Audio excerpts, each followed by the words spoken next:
Hey everyone, I'm 32, male, and I've been married to my wife, 29, female, for the past 2 years. We met when she joined the company I was a senior manager at right after her graduation, and after working with her for 3 years, our relationship started. We had been dating for about 3 years when we decided that we were both ready to tie the knot, and that's how I got married.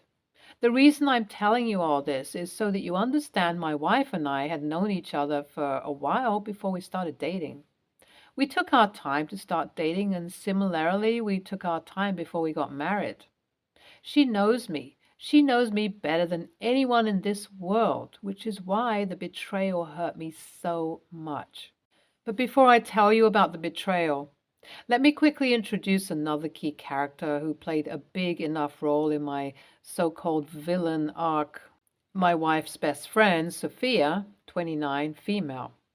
Sophia and my wife grew up together. They became friends when Sophia's family moved across from my wife when she was 4, and they had been inseparable since then.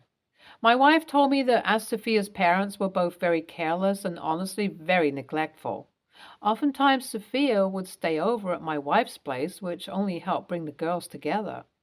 Once Sophia's parents realized that my in-laws were kind enough to provide for Sophia wherever they were slacking, they started putting the entire burden of Sophia on the shoulders of my in-laws.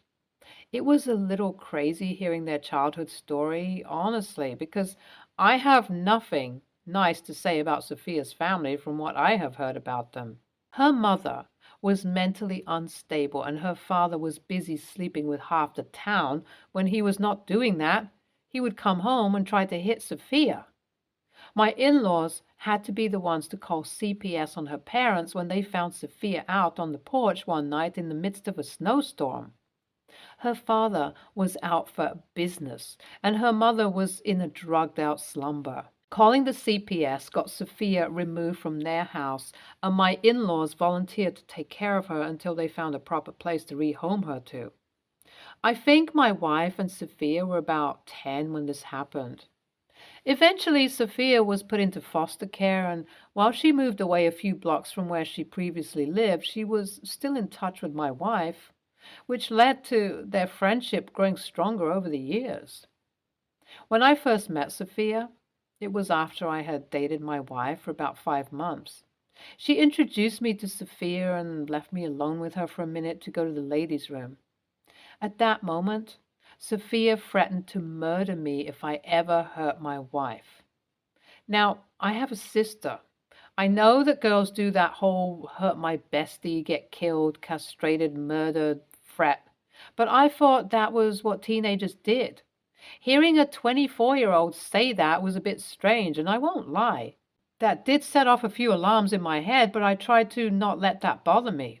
I told her that I do not plan on hurting her, as I love her very, very much, and Sophia insisted that she will be the judge of that.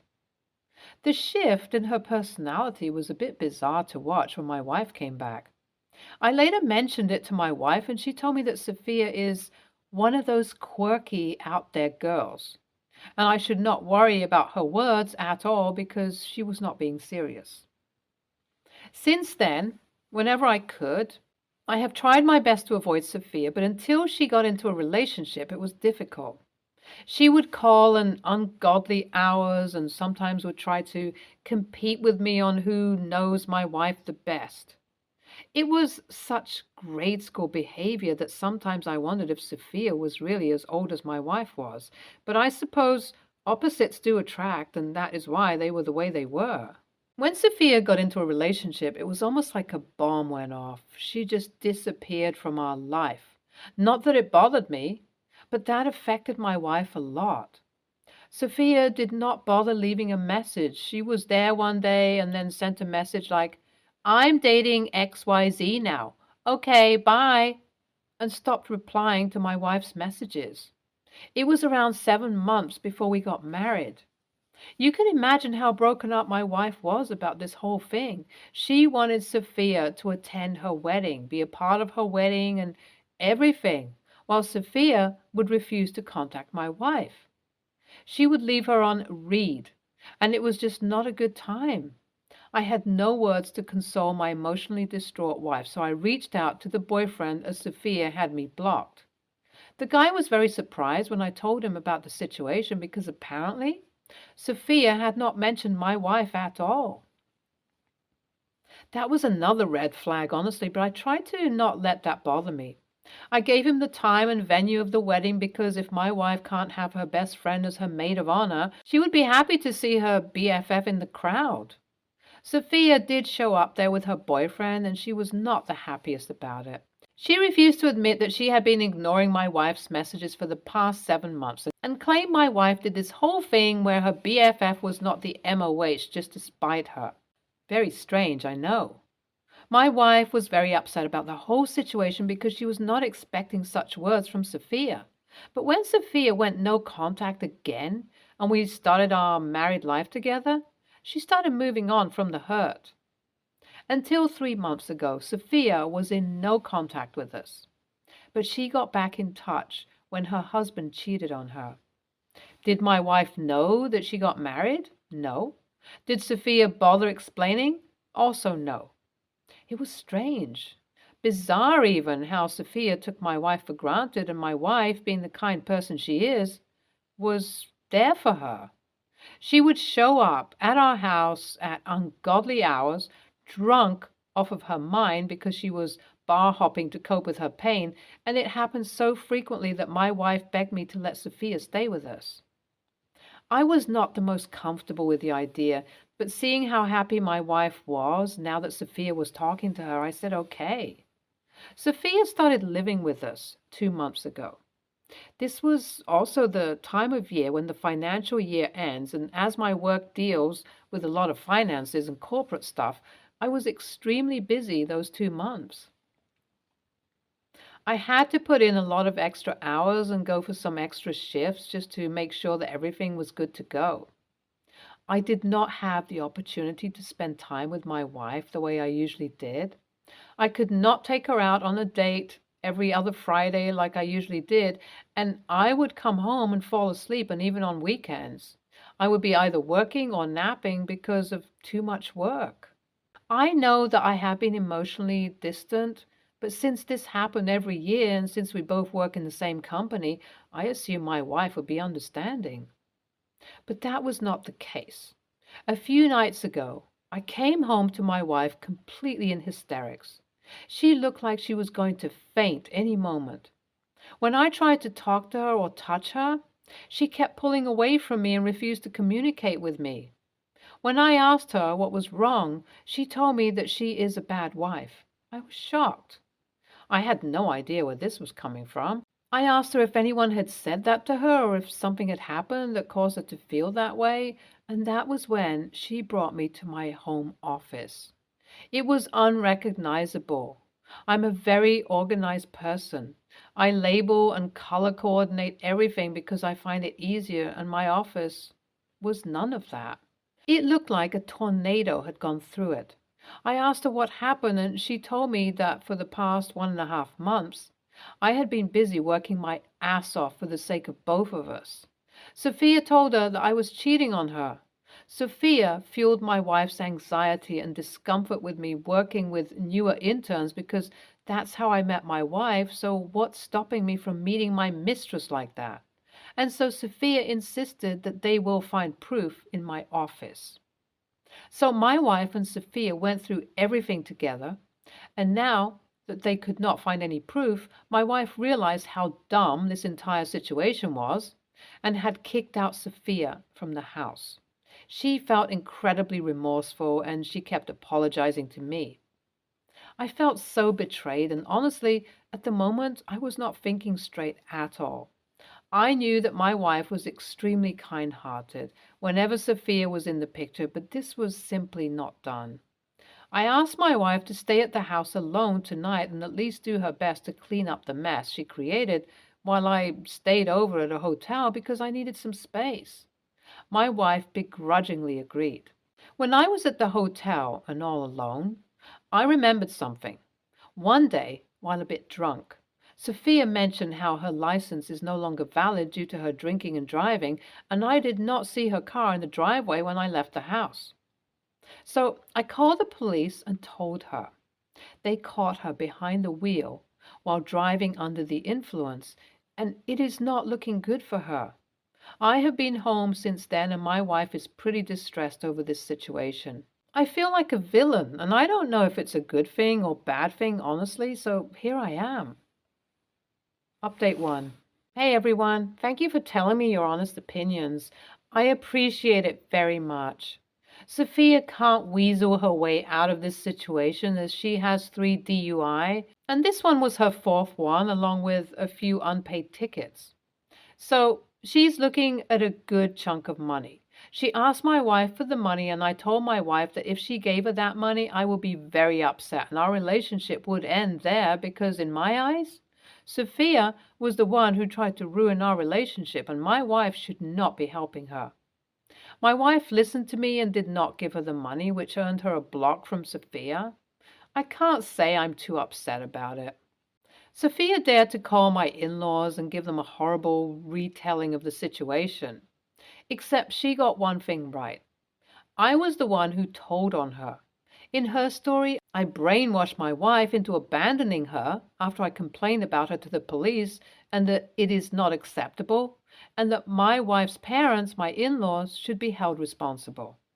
Thankfully, my father-in-law called me to ask me about what happened truly, and I gave him every detail. I told him that I did complain against her because I did not like that she was spewing her boozed-out nonsense on my wife and influencing my wife to doubt our relationship. Father-in-law told me that I should work on my marriage with my wife because if Sophia's words were enough to trigger such insecurities, there must be some underlying issues, and he also told me that they will not be paying for Sophia's things as they too don't support her bad behaviors. When they told her about that, she screamed at them and blocked them as well, or so I learned from mother-in-law. Mother-in-law also asked me to be honest with my wife about my complaining about Sophia to the police and about our marriage. My in-laws did give me some solid advice, so I think it is about time I come clean with my wife. Update 3. My wife forgave me for complaining about Sophia. She told me that while from her perspective she thinks I overreacted, she understands how from my perspective it was a good thing to do as I am justified in my wants to hurt someone who hurt me. I also suggested that we work on her insecurities and her toxic friendship with Sophia, as you guys have mentioned. I have shown her this post, and I think this whole situation brought us closer because, thanks to all of your comments, she is starting to see the pattern of Sophia's toxic behavior. I really cannot thank you guys enough. NTA, OP, maybe not a villain. I think you're more of a morally gray hero because I'd have done the same thing. Also, is it just me or does Sophia seem extremely toxic? Like, no, that ain't a good friend. Please tell your wife to not let her back in because it is not healthy at all. Next story. A brief history. I met my now ex-boyfriend while doing volunteer work. Frankly, he's not been the nicest to me. He is just nice enough, just often enough to have had me convinced that he loved me. It's easier to see in retrospect. A few weeks before this incident, I booked both of us plane tickets to Germany. He needs to go there to stay with family as he doesn't have anywhere to live here now his current lease is up. The plan was for him to fly one way and for me to go with him for a short stay, then return home by myself. We were supposed to leave today. Now, on to what happened. In between his lease ending and flying abroad, X has been staying at a friend's house in a more rural area, and I was invited to visit while his friend was away. We got to the house and my ex started to make dinner for us. We were joking back and forth, being affectionate, and then in one moment he flipped. I had gone to hug him when he wanted to peel potatoes, and he just started yelling. I honestly cannot come up with a bigger reason for him losing his temper aside from that hug. It was so out of the blue. And I'll admit, at that moment, I had a panic attack. My distress only served to escalate his anger. He told me to get out, that there was a bus stop down the street, that I'd better hope to get there in time. I gathered my things and left, and thankfully did manage to catch a bus. After that initial period of shock, I realized I could never go back to him. I definitely couldn't go to a foreign country with him. I went to the airline's website to cancel my flights, and there was his booking too. I canceled it in an impulse, numb moment. I didn't even get a refund because it's an economy airline. A few days ago, he texted me as though nothing had happened, asking for his flight details. I replied that there was no flight, that of course I wasn't going to pay to go to Germany with him after what happened. He sent a long reply saying that I knew he had nowhere else to go, that I knew he was struggling with money, and that I had effectively made him homeless, and he hopes I'm pleased with myself. I honestly didn't know what to say in return, but luckily I haven't heard from him since. I don't know if he's been able to get a flight himself, and a tiny part of me does worry for him. AITA? P.S. I paid for both our tickets with my own money. We never discussed this explicitly, but I just assumed he would pay me back at some point, since that it has become quite clear that that was never going to happen. This may or may not contribute to my AITA verdict. I'm not sure. I don't make it a habit of buying flights for people who verbally abuse me, no matter how dire their personal problems are. You are NTA for dealing with your own problems, which means cutting him from your orbit. Next story. I'm 26, female. My sister, 35, female, told us, me and my other siblings, that she wasn't spending a lot on gifts this year because she splurged to take her son to Disneyland. That's fine. I don't give two fricks about not getting a gift. I've spent several holidays abroad where obviously I didn't give or receive gifts on holidays or birthdays. Historically, when my sister has been pretty broke, she will buy little gifts for people from the dollar store. Usually, the gifts are useless junk that I don't want, need, have a use for. For example, one year she got me these sparkly animal trading cards, little action figure thingies, a little Hispanic Lego man with a sombrero. She and my other older sister are half Mexican and find little things like this to be charming. And this unicorn drinking cup, all of those items, except the cup, which I still use, kind of sat around in boxes until an acceptable amount of time passed and they got thrown out during a deep clean. I'm not a person who likes stuff that just sits around my house with no purpose. I'll hang cool art, but that's mostly it. I would say my sister has given me gifts like this 4 or 5 times in the past. Anyway, I told my sister that if she is unable to get something cheap off my provided Christmas gift list, then I don't want anything at all. She asked me why, and I told her that I appreciate the effort she makes to give gifts even when she doesn't have a lot of money, but I'm not the type of person who likes cute little things that serve no purpose or they would likely get thrown away eventually, so it's better for her not to waste the money. She said I was being a shitty a-hole and to get over myself. AITA? Edit. Everyone in my family makes a Christmas list. All of my adult siblings, my mother, my grandmother, etc. Also, the list I made has several items on it under $10. Edit 2. The way a lot of you look at gift giving is really strange to me. You give gifts to do something kind for the person you're giving them to, right? If that's the case, then you should be willing to consider, to a certain degree, what that person does or, in my case, does not want. If you're buying gifts for someone with an attitude of, I don't care what you do, don't want, I'm going to buy you what I buy you, and God damn it, you better be grateful because I didn't have to buy you anything at all, then aren't you really only gift giving to make yourself feel good or to fulfill a societal familial pressure that you feel obligated to fulfill?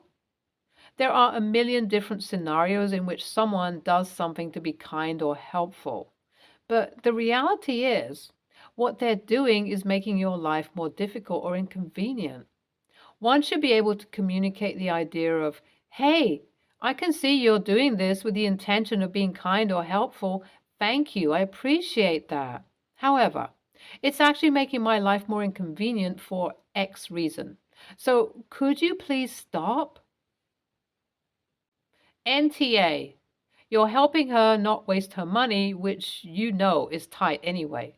And I ask people for at least a little list of stuff they would like for Christmas for exactly this reason. I don't want to buy you something you don't like, don't want, and won't use. Stay tuned for more stories from our girl relationships.